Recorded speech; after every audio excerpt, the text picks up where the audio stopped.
আসসালামু আলাইকুম। বীর চট্টলা টিভি থেকে আমন্ত্রণ জানাচ্ছি আমি তানিশা সুলতানা আফিফা। জুলাই গণঅভ্যুত্থানের প্রথম বার্ষিকী উপলক্ষে বাংলাদেশ জামায়াতে ইসলামীর চট্টগ্রাম মহানগর শাখার উদ্যোগে এক বর্ণাঢ্য গণমিছিল অনুষ্ঠিত হয়েছে। সোমবার ৫ আগস্ট বিকাল ৪টায় চট্টগ্রাম শহরের ওয়াসার মোড় থেকে শুরু হয়ে মিছিলটি নগরীর গুরুত্বপূর্ণ সড়ক প্রদক্ষিণ করে ২ নং গেট এলাকায় গিয়ে সংক্ষিপ্ত সমাবেশের মাধ্যমে শেষ হয়। মিছিলে অংশ নেন বাংলাদেশ জামায়াতে ইসলামীর কেন্দ্রীয় নির্বাহী পরিষদের সদস্যবৃন্দ, চট্টগ্রাম মহানগর জামায়াতের আমির, সেক্রেটারি, অন্যান্য শাখার নেতৃবৃন্দ সহ বিপুল সংখ্যক নেতাকর্মী ও সাধারণ জনগণ। সমাবেশে নেতৃবৃন্দ বলেন, জুলাই গণঅভ্যুত্থান এদেশের গণমানুষের আত্মত্যাগ, সাহসিকতা এবং স্বৈরাচার বিরোধী সংগ্রামের এক উজ্জ্বল নিদর্শন। এই দিনটি আমাদের জাতীয় ইতিহাসের এক গৌরবোজ্জ্বল অধ্যায় হিসেবে বিবেচিত হবে।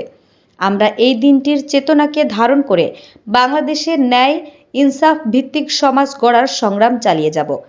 তারা আরও বলেন, আজকের এই গণজোয়ার প্রমাণ করে জনগণ অবৈধ, জুলুমবাজ, ভোটচোর সরকারের বিরুদ্ধে ঐক্যবদ্ধ। জনগণের দাবি স্পষ্ট, কোনো স্বৈরাচারকে তারা কখনো মেনে নিবে না। তাকে যে কোনো মূল্যে বিদায় নিতে হবে এবং জনগণের সরকার প্রতিষ্ঠা করতে হবে। মিছিলে বিভিন্ন স্লোগান দেওয়া হয়।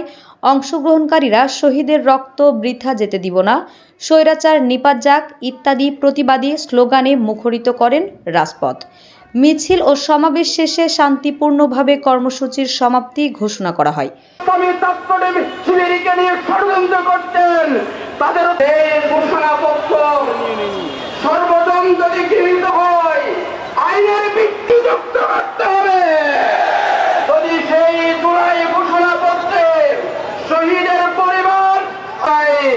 এই জুলাই বিপ্লবের সামনের সারিতে থেকে আমরা নেতৃত্ব দিয়েছি, অংশগ্রহণ করেছি।